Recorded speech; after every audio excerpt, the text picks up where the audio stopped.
Cette Et je vais conférence aussi, va maintenant être enregistrée.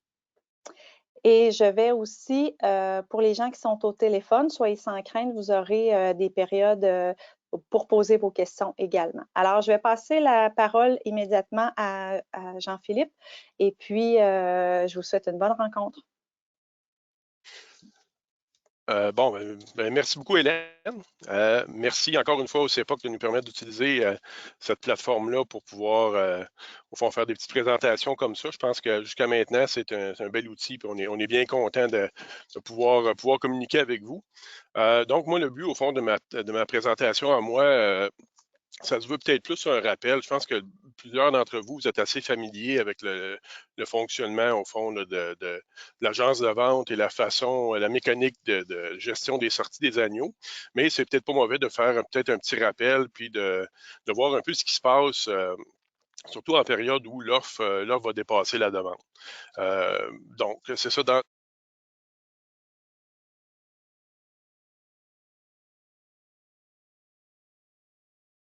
OK, je suis revenu. Dans un premier temps, au fond, ce que je voulais faire, c'est peut-être juste de rappeler les grandes règles de ce qu'on appelle, au fond, ce que vous êtes habitué d'appeler le jumelage. Donc, on rappelle au fond que c'est important de transmettre son offre là, au plus tard le lundi soir, avant minuit. On demande aussi aux acheteurs de transmettre leur demande le mardi en milieu d'après-midi. Pour ça, en fait, pourquoi on demande ça, c'est qu'on réalise le jumelage le mercredi et le jeudi. Et habituellement, là, vous allez recevoir vos confirmations le jeudi en après-midi. C'est un peu la séquence d'une semaine régulière. Et c'est ça ce que je voulais peut-être vous rappeler, c'est que vous le savez, un jumelage, c'est un peu pour nous autres, c'est un peu comme un casse-tête dont les pièces vont quand même un peu changer à chaque semaine. C'est ça, il y a quand même des éléments qui reviennent et sur lesquels on doit se baser, des facteurs on doit tenir compte pour réaliser un jumelage pour qu'il soit, pour que ce soit le plus équilibré, le plus efficace possible. Donc, c'est sûr qu'on va tenir compte, évidemment, du nombre d'offres en engagement annuel, autrement dit, ceux qui ont des contrats. On va tenir compte aussi des demandes à contrat des acheteurs versus les journées d'abattage, c'est-à-dire les journées qu'ils ont à leur disposition dans les différents abattoirs où ils font affaire. Ça a l'air des fois un peu en tout cas, ça paraît peut-être pas important, mais ça l'est extrêmement important. Justement, il y a des journées vraiment dédiées à l'agneau dans certains abattoirs, donc il faut vraiment tenir compte de ça.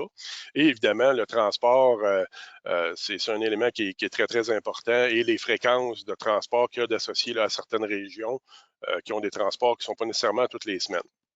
Aussi, à ça, il faut ajouter les postes de rassemblement.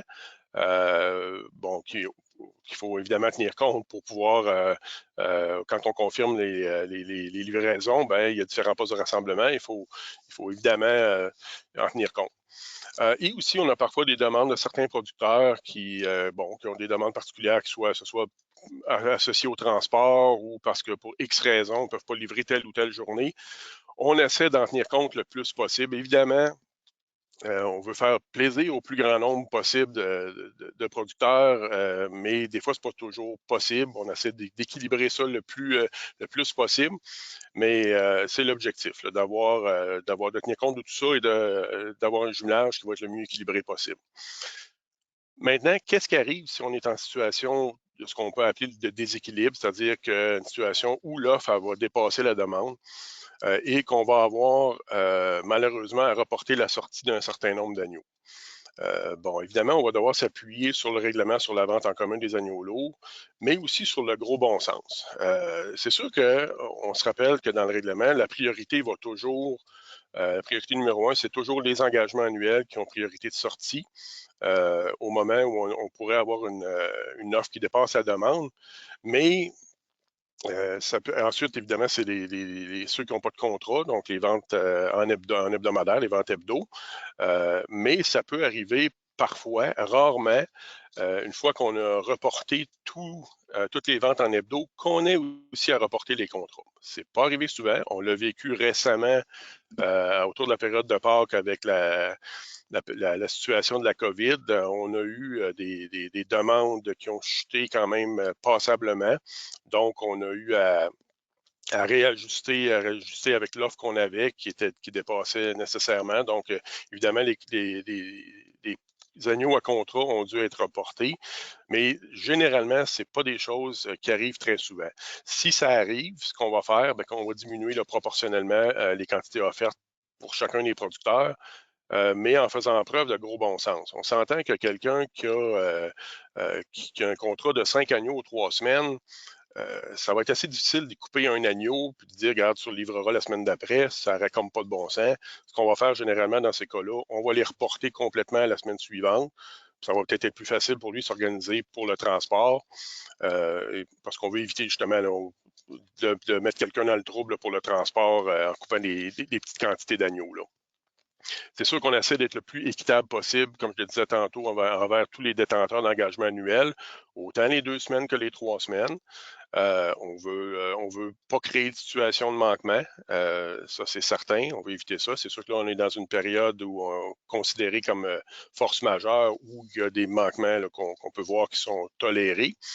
Mais généralement, on veut éviter ça le plus possible. Puis les agneaux d'engagement annuel, ben c'est ça, sont rarement reportés plus qu'une semaine. C'est vraiment des situations qui vont être exceptionnelles. Aussi, un élément sur lequel on va se baser, et probablement que dans les conférenciers du CEPA qui vont suivre pourront vous en parler, c'est sûr que nous, on regarde aussi les poids des livraisons des semaines précédentes, des différents producteurs. On va regarder un peu ça pour nous guider, si on veut, dans les possibilités qu'on pourrait avoir là, au fond, à déplacer d'une semaine certains producteurs. Ça, au fond, c'est un élément qui peut être regardé aussi dans notre analyse. Bon, si, au fond, quand on peut éviter, évidemment, de reporter des agneaux d'engagement annuel et qu'on doit en arriver là, à reporter seulement des hebdos, bien, à un moment donné, ce que ça peut faire, c'est que, bon, les hebdos peuvent être reportés sur quand même plusieurs semaines. On l'a vécu quand même à différentes reprises l'an dernier, où on peut aller parfois jusqu'à 4 semaines de report de livraison. Donc, c'est sûr que ça, on n'aime pas ça. On essaie d'éviter ça le plus possible, mais des fois, on n'a pas le choix. Et à un moment donné, bien, on atteint un niveau où le déséquilibre offre-demande devient un surplus qui va être quand même assez significatif. Et là, on va rentrer dans un mode d'autres possibilités qu'on doit appliquer, qu'on doit mettre en œuvre si on veut vraiment là, être en mesure de pouvoir faire livrer les agneaux et de les vendre, bien, il faut procéder à ce moment-là. Ce qu'on va faire, c'est de procéder à ce qu'on appelle une vente d'agneaux lourds en hebdo qui va être en surplus à prix réduit, si on peut dire, aux acheteurs qui détiennent déjà un contrat. Ça, c'est la première option qu'on va regarder. Ensuite, on va regarder pour si on ne réussit pas à écouler un nombre d'agneaux qui va être en quantité significative, on peut regarder pour vendre à un acheteur qui ne détient pas de contrat. Puis on peut aussi, évidemment, comme on l'a vécu quelques fois l'an dernier, vendre aussi à hors-Québec, à l'Encan, par exemple, en Ontario. C'est sûr que dans ces 3 situations-là, c'est pas l'idéal. On comprend qu'on est à un prix réduit et que dans le passé, ça occasionnait des coûts importants à l'EOC, puisque les producteurs, ben, au fond, qui étaient quand même en hebdo, recevaient quand même le prix hebdo. Donc ça a quand même un effet, là, un coût. Là, quand on fait ça, il y a des coûts aussi du transport, les coûts associés, par exemple, à l'Encan en Ontario. Donc, on essaie d'éviter ça le plus possible, mais il y a des fois, vous le savez, on n'a pas le choix. Faut procéder à ce genre de vente-là. C'est sûr que y a un paquet d'éléments dont je parle aujourd'hui que, bon, qui vont faire l'objet, au fond, d'une révision, d'une réflexion, comme ça a été demandé à l'Assemblée générale annuelle en 2019, en novembre. Il y a beaucoup d'éléments qu'on va devoir au fond, revoir et regarder. C'est sûr que là, on a une situation particulière qui nous amène à peut-être à appliquer certaines choses qu'on va possiblement réfléchir, ou en tout cas, on a pris peut-être moins de temps de réfléchir parce qu'il fallait agir en situation d'urgence, si on peut dire, mais c'est clair qu'il y a des éléments là-dedans, et surtout, je vous dirais, basé sur le sondage que plusieurs d'entre vous avaient complété en début d'année, bien, ça nous fournit plusieurs pistes de solutions sur ce qu'il va falloir faire comme modification, ou en tout cas regarder comme pistes de solutions là, dans les changements à apporter là, au niveau de l'agence de vente là, et de la mise en marché des agneaux lourds. Juste pour terminer, au fond, ce que je vous demanderais pour les prochaines semaines, moi faire un docteur Arruda de moi-même, là, moi vous demander d'aplatir un peu la courbe.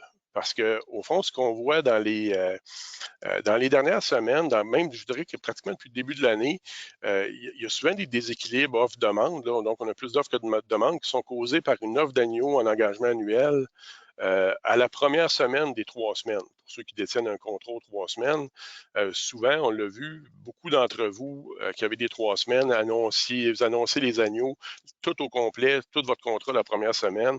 C'est sûr que ça fait beaucoup, beaucoup d'agneaux à gérer à la première semaine, ça en fait peut-être un peu moins à la deuxième, puis pratiquement pas à la troisième quand ça arrive. C'est sûr que vous voyez que ça devient difficile pour l'agence d'équilibrer, ou si on veut, en tout cas si on veut, de viser un approvisionnement régulier. Ça devient difficile d'approvisionner de façon constante nos acheteurs.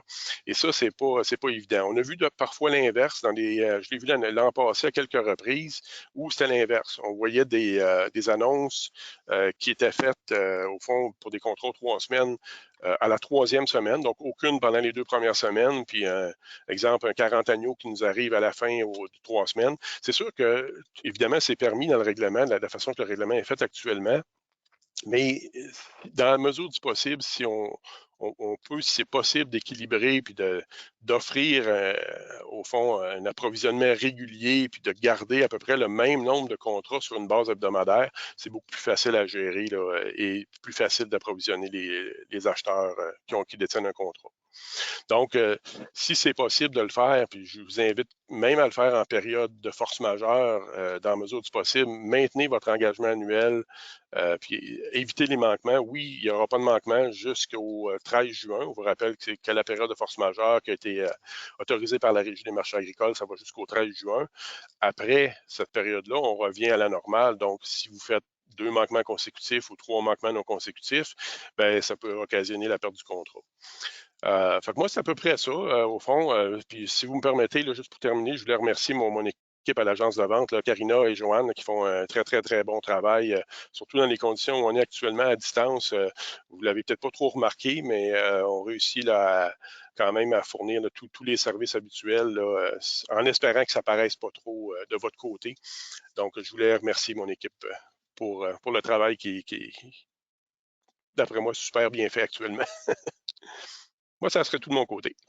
Merci, Jean-Philippe. Effectivement, je pense que ça vaut la peine de prendre le temps de remercier les gens qui, dans des circonstances particulières, font en sorte que pour les partenaires, les clients et les collègues, ça paraît presque pas. Donc, il y a beaucoup de travail derrière ça. Tout à l'heure, les gens qui étaient à l'affût ont vu peut-être passer Pierre en image.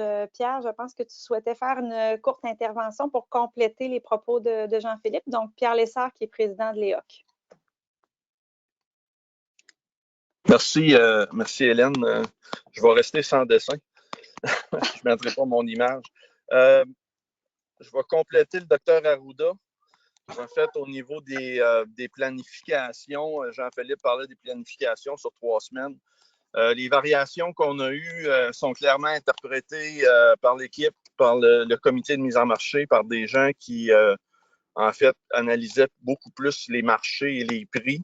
Donc, dans des cas où il y avait peur que les prix se mettent à baisser, tout le monde annonçait en première semaine. Puis, il n'en restait plus en troisième semaine et vice-versa. S'ils pensaient que c'était pour monter, ben les gens retenaient leur volume. Je pense que les acheteurs nous ont démontré, en fait, une très grande ouverture. Puis, on souhaite que ça fait un bout de temps qu'on souhaitait ça. Donc, une entente à long terme, aller jusqu'en décembre pour ce qui est du prix le prix agneau à contrat. Donc, ça devrait, en principe, sécuriser les gens sur le marché, puis de dire, ben on s'en va avec une offre régulière. Les poids moyens carcasses, Jean-Philippe ne les a pas donnés, mais en fait, sont plus bas cette année, sont plus bas que les années passées de 500 grammes à 750 grammes. Là, on est sous la barre des 23 kilos carcasses. C'est une des premières fois, si je ne me trompe pas, là, dans l'historique. Donc, en fait, en allant en planifiant correctement puis en sortant de façon égale, ben, on devrait voir nos poids remonter. Je vous rappelle qu'un kilo ou 2 kilos, ça fait quand même, c'est pas négligeable sur une paye là, si vous expédiez 10, 15, 5, 10, 15, peu importe le nombre d'agneaux, en fait, là, c'est quand même, c'est pas négligeable. Autrement, je pense que Jean-Philippe a vraiment fait le tour. La raison pour laquelle on parle de surplus, bien entendu, c'est on avait planifié cette sortie-là ou cette rencontre-là, cette explication-là basée sur ce qui nous arrivait en début de pandémie, en début de COVID-19, puis on voyait les marchés fluctuer, là. Actuellement, je ne sais pas si j'ai peut-être manqué un bout avec Jean-Philippe, là, mais l'offre s'équilibre avec la demande de nos acheteurs. Puis on prévoit que ça reste comme ça encore pour un bon bout de temps. Tout le moins jusqu'au mois de juillet. L'équipe de mise en marché, autant que les acheteurs sont en mode travail et en mode réflexion pour ce qui est de développer des ententes long terme avec les chaînes pour pouvoir s'assurer de l'écoulement normal des agneaux après la grande fête, c'est-à-dire à partir du mois d'août. Donc, c'est pas mal ce que j'avais à dire, Hélène. Parfait. Merci Pierre pour ton intervention. En fait, je pense que le seul test valable pour savoir si vous êtes de la trempe de Dr Arruda, c'est si vous êtes capable de dire CHSLD sans faire de faux pas. Ben, c'est là que j'éteins mon micro. OK, c'est là. Alors, on va passer le test à Léda dans ce cas-là. Oui, donc, c'est ça. Si tu veux ouvrir ton micro et ta caméra. Bonjour, Madame Villeneuve. Est-ce que tu as quelques diapos à partager avec les participants, je crois? Oui. C'est parfait. Alors, la parole est à toi. Oui. Alors, bonjour. Ça me fait plaisir d'être avec vous cet après-midi. Ben moi, en fait, ce que je veux discuter avec vous, c'est plus de revenir sur des stratégies ou plutôt des conseils entourant la régie des agneaux lourds qu'on se doit de faire en tout temps de l'année dans notre élevage, mais qui prennent encore peut-être un peu plus leur sens là, en période où justement il y a des possibilités qu'il y ait peut-être des refoulements d'agneaux qui fassent en sorte que nos agneaux sont un petit peu plus longtemps dans nos bergeries. Donc, assurément, la première recommandation, là, c'est de maintenir un bon suivi au niveau des pesées de nos agneaux pour bien valider les gains quotidiens, les gains moyens quotidiens. En connaissance de ce gain-là, de ce GMQ-là, ben, vous serez en mesure de mieux évaluer leur vitesse de croissance, puis d'être en mesure d'évaluer à peu près dans le nombre de jours à lesquels ils vont être prêts à être mis en marché. Mais puis, dans le fond, ben, aussi en connaissant le GMQ, ben, vous serez capable de peut-être voir améliorer votre régie alimentaire pour justement ralentir un peu la croissance. Je vais y revenir dans une diapo ultérieure. Ensuite, ben, comme c'est toujours le cas, on préfère garder les agneaux mâles pour faire de l'agneau lourd idéalement parce qu'on sait que les femelles ont tendance à déposer plus de gras. Surtout lorsqu'elles sont plus pesantes, lorsqu'elles sont gardées plus longtemps dans les bergeries. Donc, déjà, je vous dirais, dans les prochains sevrages, cibler vraiment les meilleurs mâles pour monter en lot, puis en maintenant vos stratégies de vente habituelles, puis vos ratios, vos stratégies lait léger, vos proportions de lait léger, ben, peut-être envoyer un maximum de femelles dans ces catégories-là pour vraiment garder les mâles qui ont tendance à déposer moins de gras en fin d'engraissement. Par la suite, ben, lorsque vous faites vos mises de lourd, comme Jean-Philippe le dit, des fois, ils sont obligés de reporter. Donc, des fois, vous allez recevoir des confirmations partielles. Vous annoncez 10 lots, il y en a seulement 5 qui sont pris. Parfois, il n'y en a aucun. Lorsque c'est des confirmations partielles, ben, je crois que la recommandation, ça pourrait être d'emblée de cibler les femelles puis de les sortir en premier pour retenir les mâles dans vos bergeries. Aussi, un autre point qui pourrait être à prendre en considération, c'est peut-être de viser un poids d'abattage un petit peu en bas de la cible habituelle pour vos annonces. Donc, si, par exemple, vous étiez habitué de faire en sorte que vous cibliez un poids de sortie de 54 kg vivant pour vos agneaux, ben, peut-être pour les périodes où on va sentir avec les signaux du marché que l'offre est pour dépasser la demande, bien, annoncer les agneaux peut-être un peu plus tôt lorsqu'ils atteignent 50 kg, par exemple. Comme ça, ben, s'ils ne sont pas pris la première semaine, ben, ça vous laisse encore quelques semaines là, pour atteindre votre poids habituel cible. Puis, à l'inverse, s'ils sont quand même pris à 50 kg, ben, on s'entend que le poids carcasse demeure quand même intéressant là, dans la braquette normale là, du 20-24 kg carcasse. Puis, si vous êtes à l'aise aussi avec les chiffriers Excel, ben, je vous invite à peut-être obtenir vos bilans de classification Excel, puis vous amuser un peu à regarder, par exemple, chez vous, dans la dernière année, au-delà de juste regarder vos moyennes de classification, peut-être plus essayer de regarder chez vous avec vos croisements d'agneaux, à partir de quel poids vous observez, par exemple, une augmentation du dépôt de gras dorsal, donc au-delà de 13, 15 mm, etc., ben, vous serez en mesure de savoir, vous, dans vos conditions, ben, quelle limite de poids vif vous ne devriez pas dépasser là, dans vos bergeries. Ça peut être toutes des petites stratégies là, que vous pouvez mettre en place pour bien gérer là, la sortie de vos agneaux. Évidemment, ben, au niveau de l'alimentation, ça c'est vrai en tout temps de l'année, c'est vraiment de préconiser une alimentation qui valorise les fourrages de bonne valeur nutritive qui seront servis à volonté, évidemment, dès le sevrage, donc des fourrages qui sont peu fibreux, qui sont faits jeunes, qui sont riches en protéines. Puis en ayant ce type de fourrage-là, ça va vous permettre de pratiquer la restriction des concentrés. Donc, soit dès l'atteinte d'un poids de 35 kg ou peut-être plus vers la finition, particulièrement pour les femelles. Ben, ce qu'on va suggérer de faire, ça va être vraiment de diminuer graduellement les concentrés sur une période de 7 jours pour vraiment augmenter la proportion de fourrage dans la ration. Évidemment, si on opte pour cette stratégie-là, on peut y voir un avantage économique au niveau des coûts parce que ça va nous coûter moins cher en concentré. Mais c'est important, par contre, de s'assurer qu'on a de l'espace mangeoire pour tous dans la bergerie pour s'assurer que tous les agneaux puissent consommer leur ration de grains qui leur sera offerte.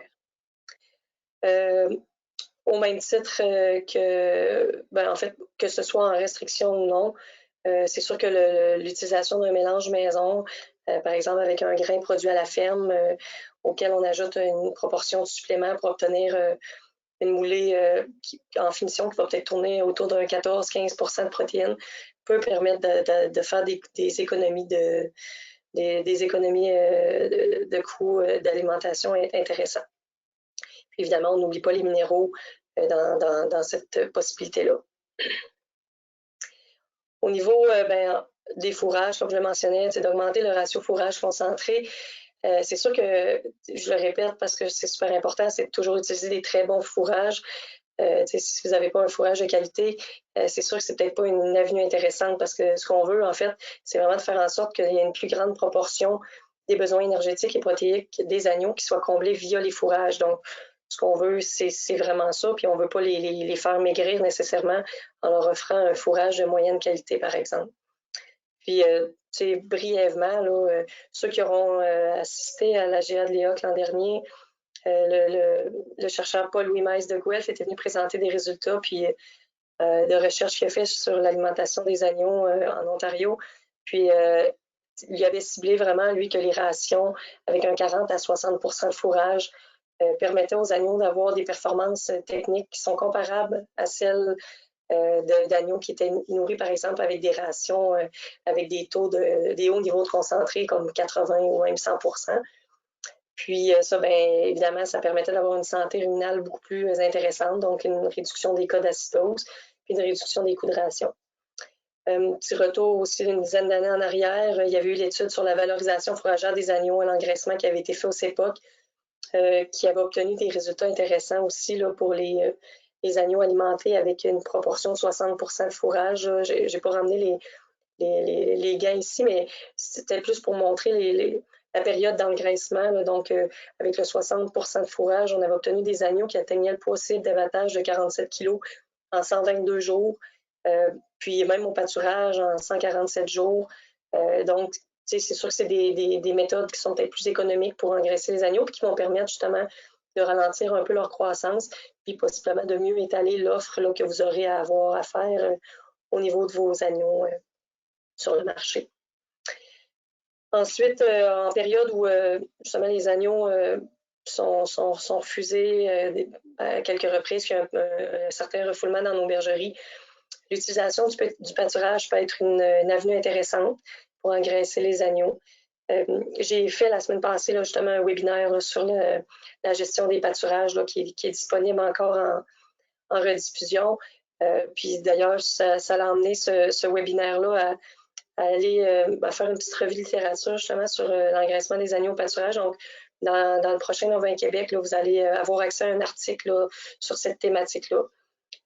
Brièvement, c'est une avenue qui permettrait vraiment de réduire les coûts d'alimentation. Évidemment, c'est de le faire. Si vous optez pour cette option-là, c'est de bien le faire. Donc, ce qu'on veut, c'est que les agneaux aient toujours une herbe fraîche de qualité quotidiennement. Donc, c'est sûr que pour avoir les meilleures performances au pâturage, ça va être d'avoir un pâturage en bande ou en rotation avec un changement de parcelle à toutes les... et en bas de 5 jours, là, leur donner le moins large possible pour qu'ils valorisent beaucoup mieux l'espace qu'on leur offre. Ça, ça va vous permettre d'aller chercher des bonnes performances là, au niveau de la croissance de vos agneaux. Puis idéalement, si vous optez pour ça, puis que vous êtes capable de trouver des parcelles qui n'auraient pas été, par exemple, pâturées par des brebis au préalable, ça va être encore plus favorable justement pour baisser la pression d'infection qui pourrait être due au parasitisme notamment. Puis sinon, une autre avenue qui peut se présenter, ça peut être carrément d'envoyer les brebis à la place au pâturage. Ça peut peut-être être plus simple si les brebis sont déjà allées, versus les agneaux, que ça prend quand même une petite période d'adaptation, mine de rien.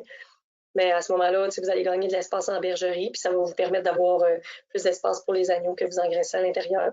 Donc, plus d'espace mangeoire, puis encore là, une meilleure façon, une opportunité plus grande de bien gérer une restriction déconcentrée le cas échéant.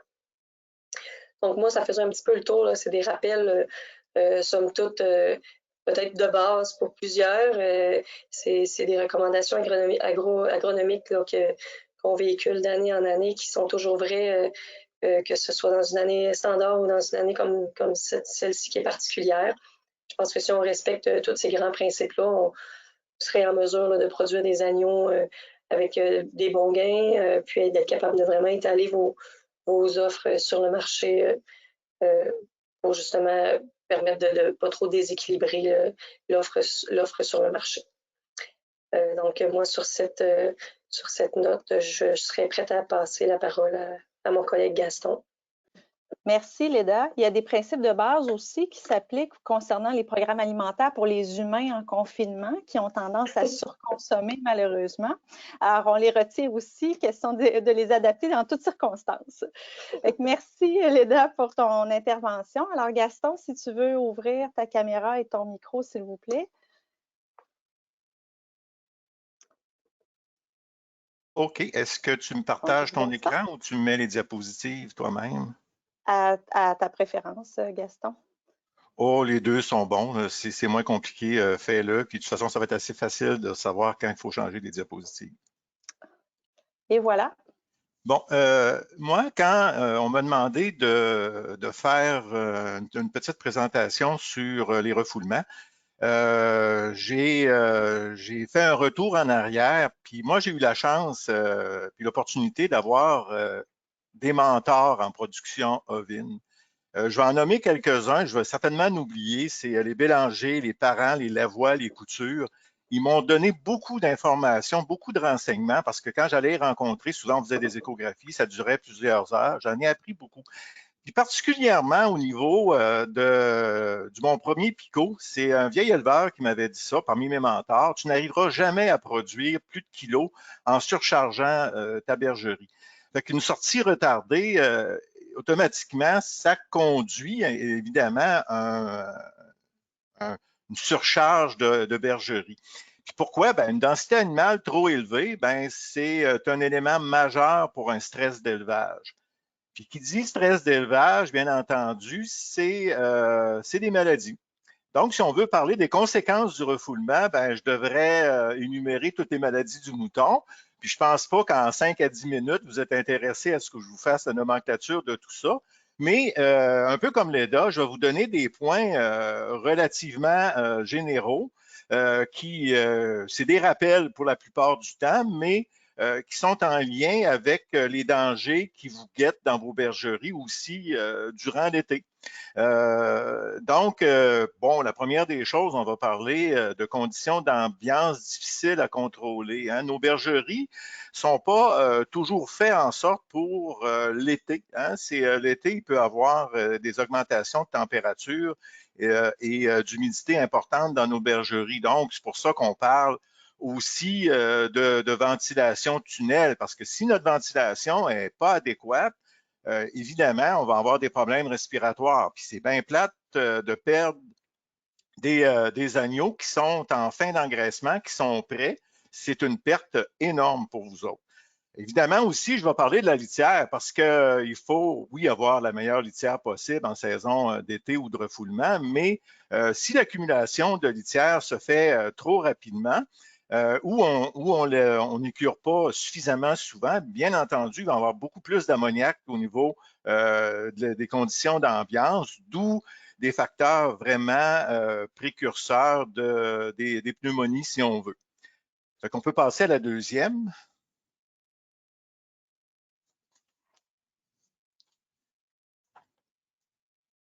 Bon, la pression d'infection, c'est toujours, quand vous écoutez mes conférences, je parle toujours de la pression d'infection, parce que plus qu'il y a d'animaux dans une bergerie, plus qu'ils sont entassés, plus qu'on risque d'avoir des maladies, plus que c'est difficile à contrôler. Évidemment aussi, notre facteur, un point vraiment d'ordre général, si on a plus de parcs d'agneaux lourds parce qu'il y a un refoulement, ben, la conséquence, peut-être indirecte, on a moins de parcs disponibles pour les autres groupes. Puis là, à ce moment-là, je parle vraiment au niveau des fins de gestation et des parcs d'agnelage pour les premières semaines de vie.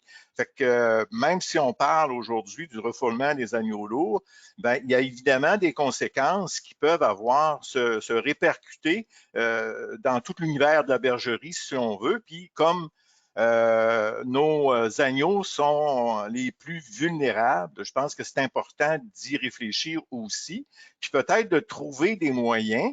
Ce qu'on va voir un petit peu plus tard, c'est de trouver des moyens comment loger ces animaux-là excédentaires.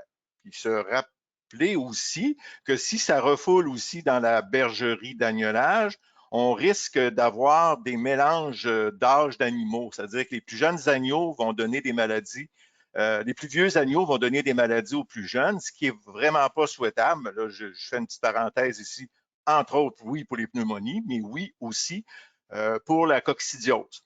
On peut penser aussi utiliser d'autres bâtiments qui sont disponibles au niveau de la ferme. Je dirais, par exemple, un hangar de machinerie. Bon, c'est souvent, ben, c'est pas ventilé, c'est pas isolé. Fait que ça fait un cocktail explosif, si on veut, parce que on peut avoir ce qu'on appelle des coups de chaleur. Puis ça, des coups de chaleur et des pneumonies, ça se ressemble beaucoup parce que c'est souvent des mortalités subites. Puis on remarque toujours ça en saison d'été dans des bergeries froides qui ne sont pas isolées du tout parce que la température et l'humidité montent de façon très importante, puis peut causer des morts comme ça. Puis je voudrais aussi vous rappeler que j'ai fait un article l'année passée au Vin Québec de l'été 2019, oui, sur les coups de chaleur, l'indice humidex, d'aller voir aussi ces indices-là, parce qu'il y a des journées dans l'été, même s'il ne fait pas chaud aujourd'hui ou qu'il ne fait pas chaud encore ce printemps, il va y avoir des journées qui vont être particulièrement chaudes et humides, où c'est pas vraiment indiqué de faire des manipulations d'animaux, des pesées ou quoi que ce soit, parce que en stressant les animaux, il y a une augmentation en plus du stress de chaleur extérieure, puis en plus de l'humidité.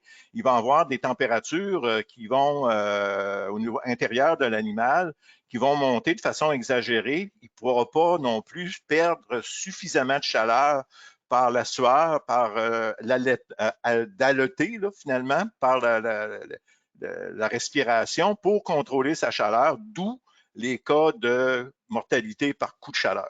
C'est important de voir que si on utilise des bâtiments qui ne sont pas destinés à l'élevage habituellement, de faire bien attention à leur fournir des conditions pour lesquelles ils ne tomberont pas dans cette voie-là de coup de chaleur ou de pneumonie, parce que souvent, ça peut être l'élément déclencheur aussi. On parle de coup de chaleur, mais on parle aussi de possibilité de pneumonie.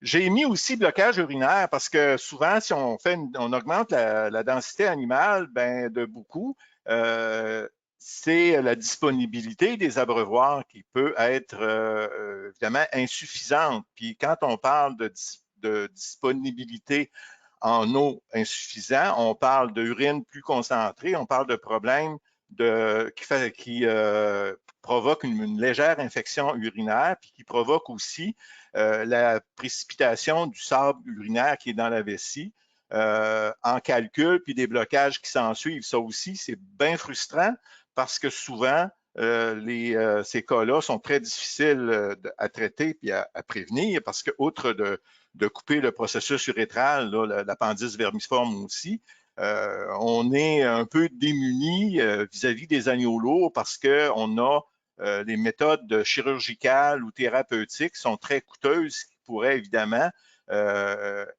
être peu envisageables dans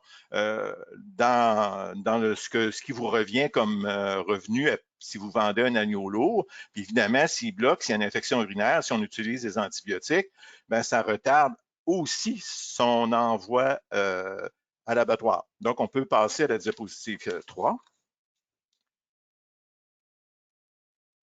Bon, on peut éventuellement aussi parler d'un parc d'exercice extérieur. Ça aussi, c'est bien pour essayer de déconcentrer en saison été la bergerie, mais évidemment, il faut que ça soit approprié, c'est-à-dire qu'il y ait de l'eau, de l'ombre, un abri en fait minimal, puis aussi que ça soit bien drainé, de façon justement à ne pas augmenter de beaucoup vos cas de coccidiose et même de piétin.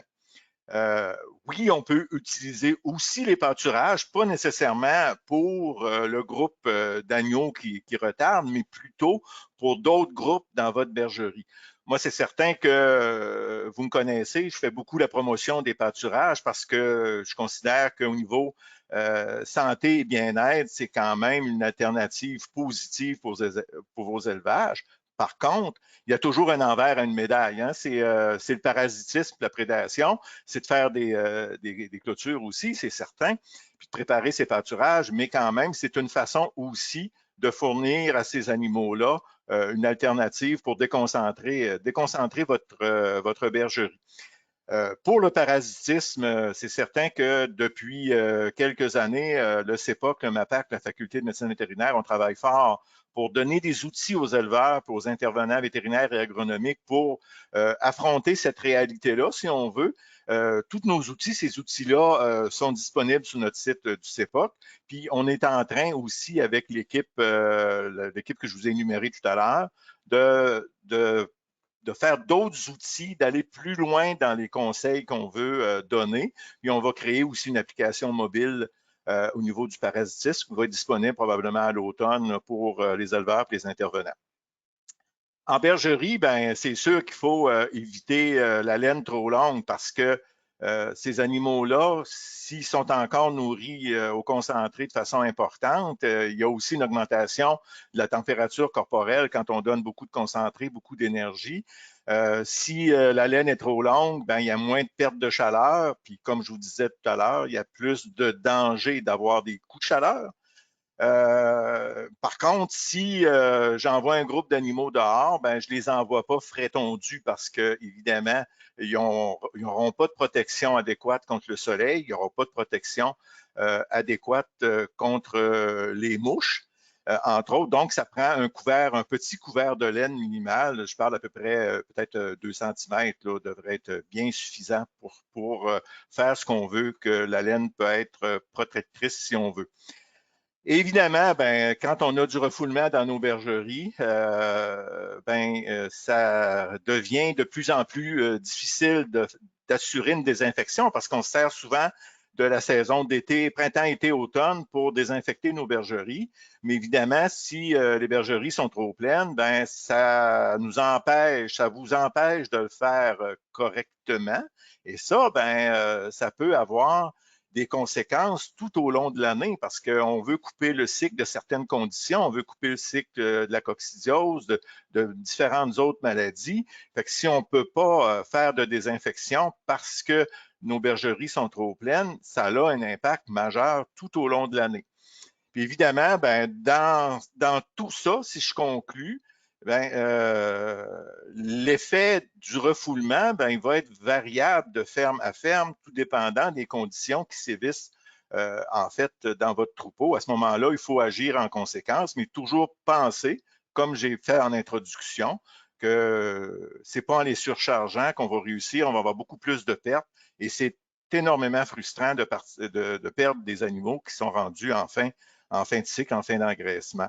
Et aussi, vous faire réaliser que ça peut avoir d'autres conséquences, mais toujours, rien n'est impossible, mais il y a toujours moyen de les localiser, de faire en sorte, mais avec des principes généraux de régie à respecter.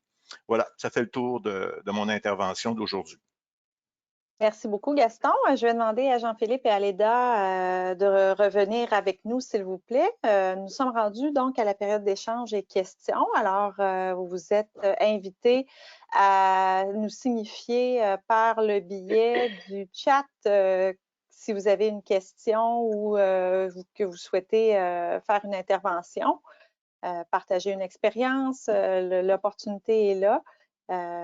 Les gens qui sont au téléphone, je vous invite à tout simplement réactiver votre micro et à mentionner là, que vous aimeriez faire une intervention.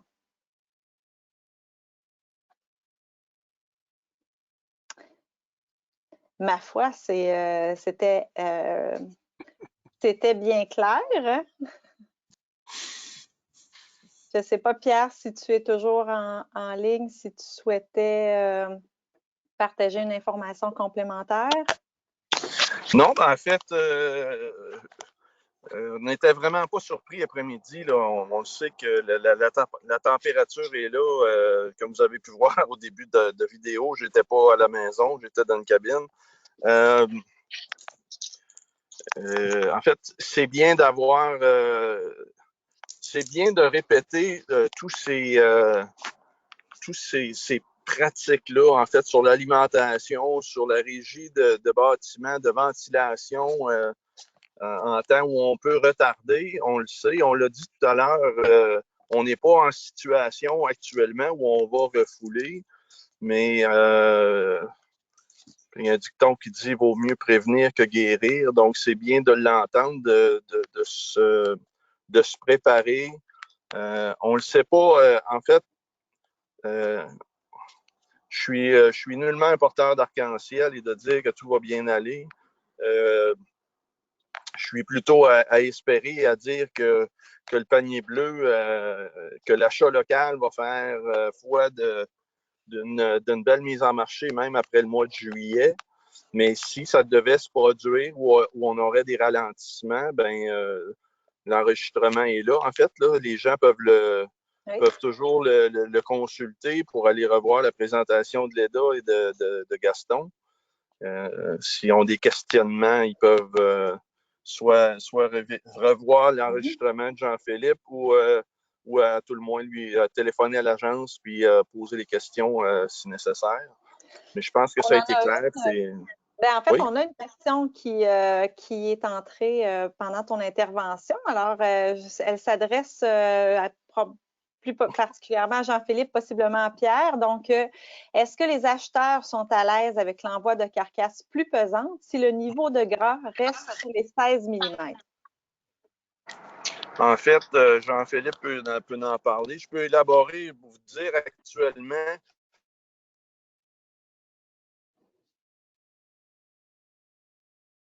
Oui, c'est-tu là, Pierre? Je vais continuer, je pense.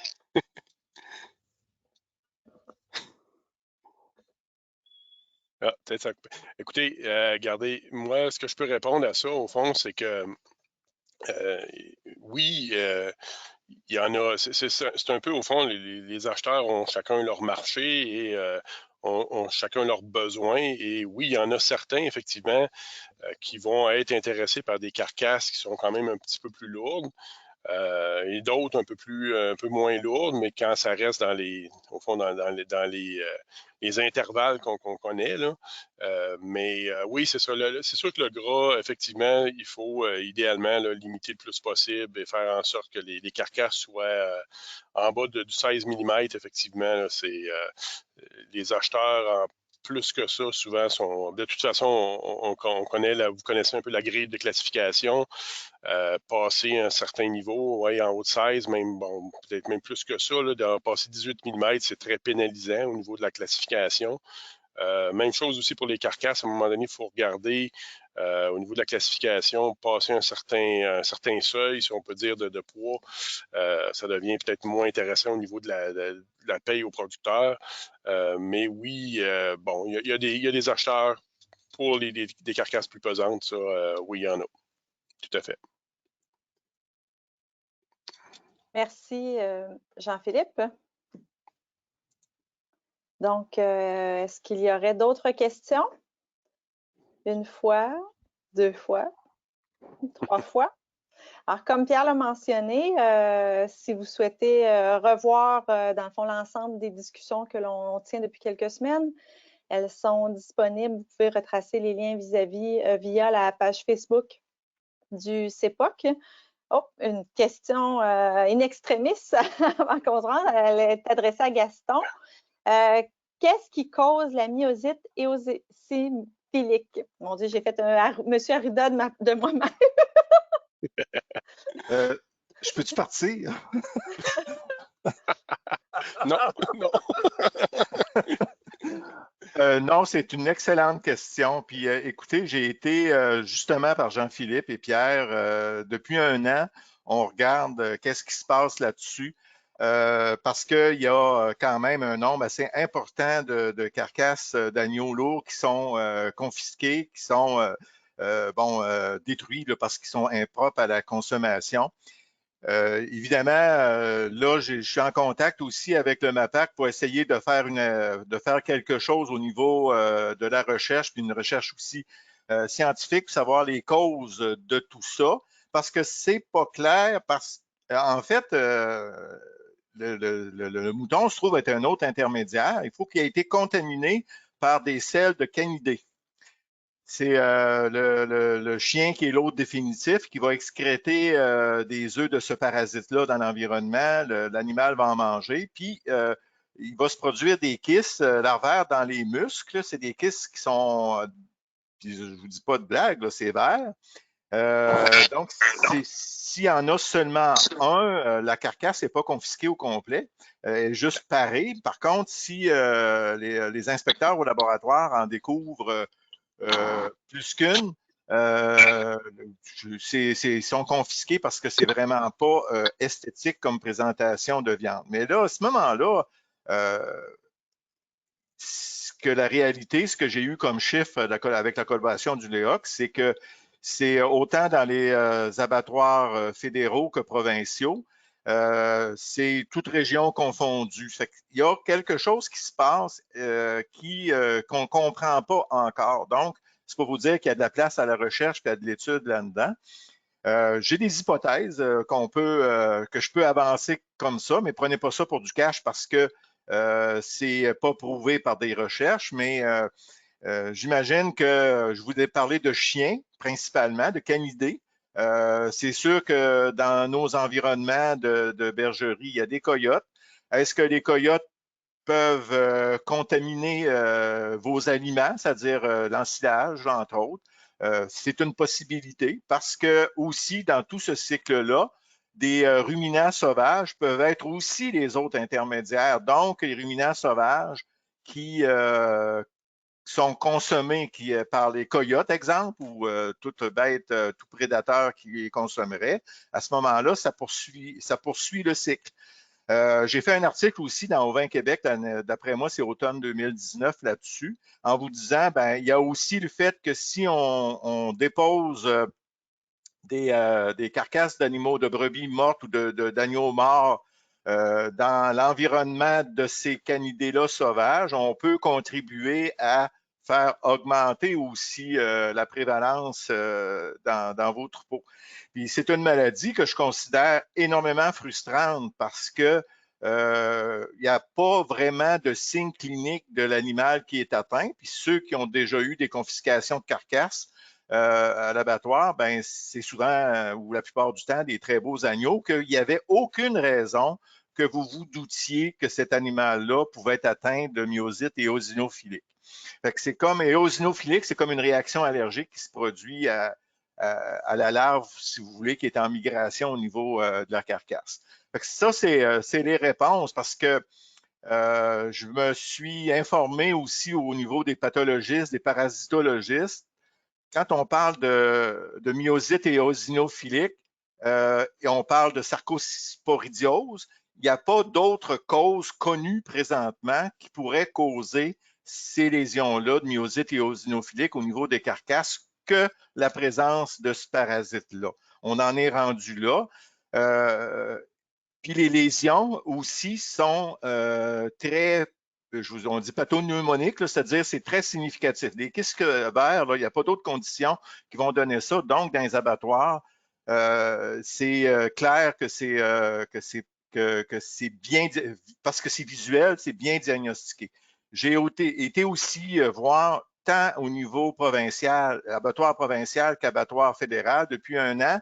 Est-ce qu'il y a eu des changements dans leur législation, dans leur façon, dans leur niveau, si on veut, de sévérité au niveau de la myosite inophilique? La réponse a été non aux 2 endroits. Comme aussi, on n'a pas pu dire non plus, il n'y a pas d'endroit où il y aurait un vétérinaire ou une équipe de vétérinaires qui serait plus, entre guillemets, sévère que les autres. Fait que finalement, c'est une condition que oui, j'espère vous donner une réponse vraiment du lieu d'origine, mais présentement, je vous ai en quelques minutes dressé le portrait de cette condition-là au Québec. Je ne sais pas si ça répond à la question. Ça me semble être un survol assez complet de la situation, mais malheureusement, en bout de ligne, on n'a pas nécessairement de réponse claire à la question spécifique, mais il y a toutes sortes de pistes qui sont explorées actuellement, puis c'est un sujet sur lequel Gaston poursuivra son travail. Alors, s'il n'y a pas d'autres questions, au téléphone, vous pouvez ouvrir le micro, nous faire part une dernière fois. Là, il nous reste quelques minutes avant 14h30. 1 fois, 2 fois, 3 fois. Alors, au cours des prochaines semaines, on va vous proposer de nouveaux sujets. Considérant là, que la saison des travaux au champ s'amorce, il est possible qu'on espace nos interventions là, qui pourraient être un peu moins fréquentes, mais c'est quand même un format que l'on souhaite poursuivre. Je pense que l'équipe de l'EOC apprécie beaucoup cette façon-là de pouvoir discuter avec vous et passer des informations importantes. Même chose du côté du CEPOC. Soyez assurés aussi qu'on se tient toujours près de l'actualité et c'est la raison pour laquelle on annonce les sujets la semaine même. Donc, pour celui de la semaine prochaine, surveillez lundi et mardi les publications, autant du côté de l'EOC que du CEPOC, pour voir le sujet qui vous sera proposé. Entre-temps, on est toujours ouvert aux suggestions. Alors, si vous avez des thèmes que vous aimeriez que l'on aborde, on apprécierait beaucoup que vous nous en fassiez part, donc soit par courriel ou actuellement avant de vous débrancher par le biais du chat. Donc, on vous invite à nous faire part de vos idées. Alors, merci à nos intervenants, Jean-Philippe, Léda et Gaston. Merci à vous, chers participants, puis je vous souhaite une très bonne semaine. À jeudi prochain. Merci.